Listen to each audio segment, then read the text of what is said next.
O Senhor esteja convosco. Proclamação do Evangelho de Jesus Cristo segundo Lucas. Num sábado, Jesus estava passando através de plantações de trigo. Seus discípulos arrancavam e comiam as espigas, debulhando-as com as mãos. Então, alguns fariseus disseram: "Por que fazeis o que não é permitido em dia de sábado?" Jesus respondeu-lhes: "Acaso vós não lestes o que Davi e seus companheiros fizeram quando estavam sentindo fome? Davi entrou na casa de Deus, pegou dos pães oferecidos a Deus e os comeu, e ainda por cima os deu aos seus companheiros. No entanto, só os sacerdotes podem comer destes pães." E Jesus acrescentou: "O Filho do Homem é Senhor também do sábado." Palavra da salvação. Glória a vós. Queridos irmãos e irmãs, a palavra de Deus nesse sábado nos fala sobre a maneira como a gente acolhe os dons que Deus nos deu. São Paulo escreve aos Coríntios, nessa primeira carta que a gente escutou, esse trecho mostrando para eles que existia uma forma de eles receberem o Evangelho, de receberem a pregação, de receberem o serviço da igreja, que não era segundo o Espírito de Deus, mas segundo um espírito próprio do mundo. A gente já falou aqui, já comentou como muitas vezes aqueles diversos pregadores que passavam pela comunidade dos cristãos de Corinto, eles eram recebidos como se eles fossem heróis, ou eram medidos pelo talento deles, pela capacidade maior ou menor que algum deles tinha de pregar, de ensinar a palavra. E São Paulo mostra para eles que essa não é a visão que eles devem ter, porque cada um que serve a igreja, ele serve por causa de Cristo. É Cristo que dá o dom, é dele que a gente recebe todas as coisas, e é nele que a gente deve concentrar o nosso olhar. E isso não serve só para aqueles que de alguma forma guiam a comunidade, aqueles que evangelizam, como podem ser os padres, os párocos, as pessoas que trabalham, né, na evangelização, como serve para todos, né, e principalmente para aqueles que têm algum papel na pastoral, alguma função dentro da comunidade. E ali São Paulo percebe que aquele serviço que alguns fazem pela comunidade acaba se tornando um motivo de vaidade. Então, não somente eles comparam uns apóstolos com outros e dizem: eu sou do clube de Paulo, eu prefiro Paulo. Outro diz: eu prefiro Pedro, eu sou dos admiradores de Pedro. Então, outro: não, eu sou dos admiradores de Apolo, que era um grande pregador do evangelho daquela primeira geração. Mas como eles também ficam muitas vezes se comparando uns com os outros, quem é mais santo que o outro, quem é mais entendido nas coisas de Deus que o outro, qual é mais importante, mais fundamental para a comunidade do que o outro. Essa maneira de ver que não brota do Evangelho, mas brota do nosso egoísmo, do nosso narcisismo, da nossa vaidade, ela já era percebida na comunidade dos 12 apóstolos. Quantas vezes aparece no Evangelho eles antes de receberem o Espírito Santo, como disputavam entre eles, como se invejavam uns aos outros, como queriam muitas vezes tomar os cargos de mais importância, uns sobre os outros, e até parece que o último momento, né, eles estavam ali ainda discutindo, né? Na última ceia, Jesus percebe que eles estão brigando pelos lugares na ceia, porque quem sentava mais perto de Jesus é porque era mais importante. Então ficavam brigando, não, eu é que tenho que sentar aqui nesse lugar, não, eu que tenho que sentar porque eu sou mais importante que você. E isso naquele grupo pequeno dos 12 apóstolos. E ali quando Jesus sai do lugar mais importante, que é o dele, do mestre, do Senhor, e toma uma bacia, uma toalha, e assume o papel do último de todos, quer dizer, daquele escravo, daquele servo que lava os pés dos outros, né? Então, essa atitude São Paulo vai encontrar também na comunidade dos coríntios. Eles recebem os carismas, os dons do Espírito Santo e de uma forma muito humana começam a se comparar uns aos outros. Quem é mais importante, quem é menos, quem tem o carisma mais extraordinário que o outro, né? E São Paulo ali vai dizer muitas coisas, né, que servem também para nós.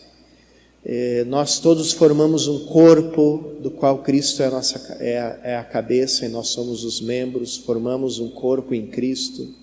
Cada membro, não importa se maior, menor, aparentemente mais importante do que o outro, todos nós temos um papel. A gente sabe a experiência do nosso corpo humano, como é que é isso, né? Se a gente tem uma unha encravada no dedinho, no menor dedinho do pé, a gente já caminha mal, aí dói a perna, dói a coluna, aí a dor não nos deixa pensar, não nos deixa raciocinar direito, nos põe de mau humor. Então, todo o corpo fica prejudicado por causa de uma coisinha, né? Uma coisa pequena.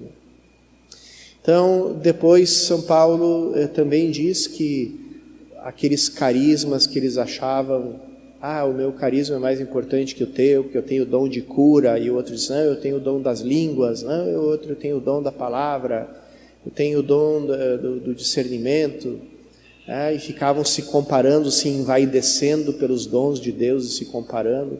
São Paulo diz assim, vocês querem mesmo saber qual dom é maior que todos? Se vocês estão com esse espírito de ambição, querendo saber qual é o dom mais importante, eu vou dizer para vocês qual é o dom mais importante. O dom mais importante é o amor.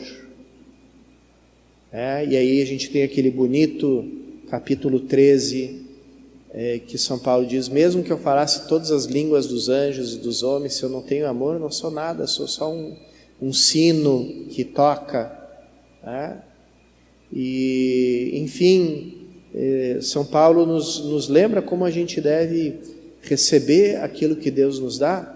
E aqui entra também o ensinamento de Jesus. Ele vê aquele dom do sábado, né? Deus proíbe o povo de Israel de trabalhar no sábado. Essa proibição do trabalho braçal, do trabalho servil no sábado, ela não é para Deus, não é uma coisa que beneficie Deus, porque nada do que o ser humano faz pode beneficiar nem prejudicar Deus de maneira nenhuma. Então, o sábado é para nós.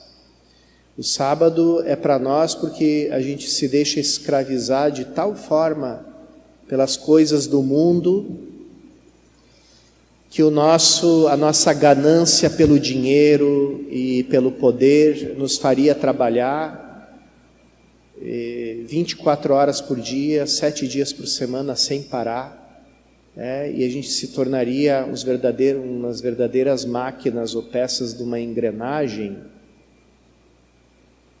E é claro que isso não corresponde à nossa dignidade humana.